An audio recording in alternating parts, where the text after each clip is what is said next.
कहते हैं कई सारे ऐसे फैसले होते हैं जो हम एक बार ले तो लेते हैं ज़िंदगी में, पर हम उसे उस फैसलों को लेकर ज़िंदगी में पश्चाताप करते रहते हैं। एक ऐसी कहानी आपको बताने सुनाने जा रहा हूँ। एक ट्रेन पर एक व्यक्ति लेटा हुआ होता है ऊपर वाली बोगी पर। वैसे तो काफ़ी सारे पैसेंजर आते जाते रहते हैं, ट्रेन में सफ़र करते रहते हैं, मगर जब वो सामने नीचे की सीट पर निगाह करता है तो एकदम उसके पैरों तले ज़मीन खिसक जाती है, क्योंकि वो उसकी 5 साल पहले जिससे उसकी तलाक हुआ था वो उसकी पत्नी होती है। नमस्कार दोस्तों, मेरा नाम है नंद और आप देख रहे क्राइम लाइन में आपका हार्दिक स्वागत है। दोस्तों, 5 साल पहले इनकी जो शादी हुई थी, जो दो परिवार एक बंधन में बंधे थे, आज वही लड़की आज उसको एक विधवा के रूप में अपना जीवन गुजार रही थी। उसने देखा कि एक गरीब की तरह साड़ी पहने हुई थी, जो कि शादी से पहले जो थी उसके चेहरे पर जो रौनक, जो मुस्कान जो थी, वो सब गायब हो चुकी थी। एक विधवा को आपको समझ सकते हो उसका दर्द क्या होगा। मगर 5 साल पहले हुआ क्या था? 5 साल पहले कुछ घरेलू कलह थे। ये जो इसका नाम योगेश होता है, ये थोड़ा पीता था और पीने के साथ साथ कुछ अपनी पत्नी को टॉर्चर भी किया करता था। और टॉर्चर के साथ साथ उसकी पत्नी इतनी तंग आ चुकी थी कि उसने इसे तलाक देने का इंतज़ाम कर लिया था। और इसने अपने पिता को बोल रखा था कि मैं इनको तलाक दे दूँगी। तलाक दे भी दिया जाता है। और उसके बाद जब ये योगेश जो होता है वो एकदम टूट सा जाता है, अपनी ज़िंदगी से हार मान जाता है और उसके साथ पीना भी छोड़ देता है। और उसकी जो मम्मी होती है वो भी एकदम टूट जाती है। इनका पूरा परिवार कलह की आग में एकदम झुलस जाता है, बर्बाद हो जाता है। और इन लोगों को और ये जो होता है योगेश एकदम डिप्रेशन में चला जाता है, मगर कुछ यार दोस्तों के साथ मिलकर डिप्रेशन से बाहर आ जाता है। एक गाड़ी खरीदता है जो इसे ओला में लगा देता है। ओला में लगाने से पहले इसको फ़ायदा अच्छा खासा होता है, फिर ये एक नहीं दो खरीदता है। ऐसे दो चार करके इसका व्यापार बढ़ता जाता है और अच्छी खासी रकम जनरेट करने लगता है। मगर इसका थोड़ा कुछ काम होता है, तब ये ट्रेन से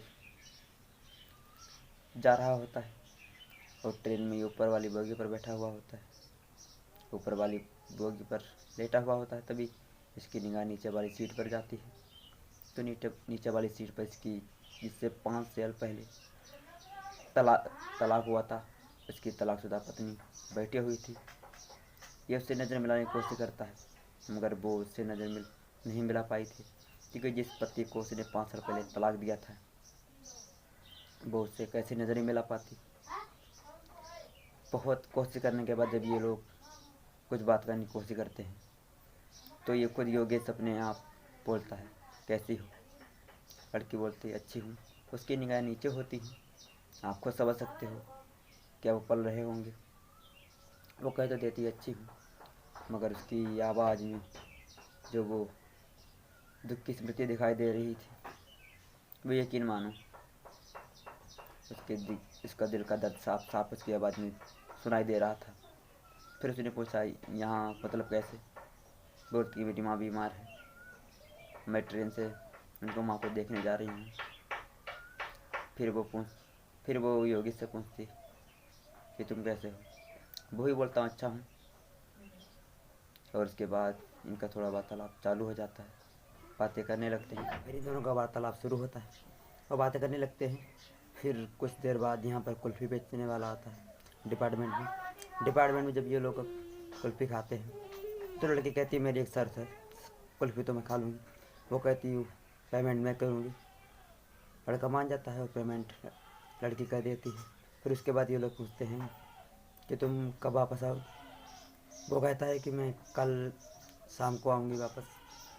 फिर वो अपना जो लड़का होता है कि मैं तुम्हें शाम को यहीं मिलूँगा, और जो लड़का होता है जो अपना काम से ये भी अपना काम निपटाता है। उसके बाद वापस वापस वो लड़की कहती है कि मैं तो जनरल में सफ़र करती हूँ, आप जनरल में कैसे रह पाओगे, क्योंकि आप तो रिजर्वेशन वाले हो। तो वो कहती वो कहती है कोई बात नहीं, मैं दोनों का टिकट रिजर्वेशन में करवा लूँगा। अब वो उसके दूसरे दिन रिजर्वेशन में टिकट करवा कर वहाँ पर पहुँच जाता है और अपनी तलाकशुदा पत्नी मतलब नेहा का इंतज़ार करने लगता है। मगर वो थोड़ी बहुत देर आती है, काफ़ी देर बाद आती है। तो उसके बाद ये लोग बातें अपनी करते हैं। उसको कुछ लड़की को, जो नेहा होती है, उसको रोना सा आ रहा होता है, क्योंकि कुछ 5 साल बाद जो मिलते हैं, आप खुद समझ सकते हो कुछ की भावनाओं की क्या क्या उनकी वो हो रही होगी। फिर वो लड़का योगेश कहता है कि अब मम्मी कैसे हैं। नेहा कहती है मम्मी ठीक है, अब कोई दिक्कत नहीं, अब सही हो गई हैं। फिर वो इनसे काफ़ी बात बूत के बाद कहती है अपनी मम्मी के बारे में बताओ, कैसे क्या हुआ था। तब योगेश कहता है कि तुम्हारे चले जाने के बाद मेरी माँ एकदम बीमार होने लगी, रहने लगी। उसके बाद उनका देहांत हो गया, मैं अकेला ही हूँ, कमाता हूँ, खाता हूँ, जो कुछ भी है। फिर उसके बाद लड़की कहती है, इसके बाद ये दो लोगों में सलाह हो जाती है कि दोनों लोग एक ही जगह पर जाकर रहने लगते हैं और अपना वैवाहिक जीवन का आनंद उठाने लगते हैं। दोस्तों, इस कहानी से किसी को ठेस पहुँचाना नहीं है, ना ही किसी की भावनाओं को आहत करना है। और हम तो ये कहना चाहेंगे कि अगर आप ज़िंदगी में छोटा बड़ा फैसला लेते हो तो बड़ा ही सोच समझ कर लें, क्योंकि एक वो आपके द्वारा की गई गलती आपको ज़िंदगी भर दुख दुख का कारण बन सकती है। इसीलिए जो भी करें सोच समझ के करें। मिलते हैं नेक्स्ट वीडियो, तक प्यारा सपोर्ट बना रखें। जय हिंद, वंदे मातरम।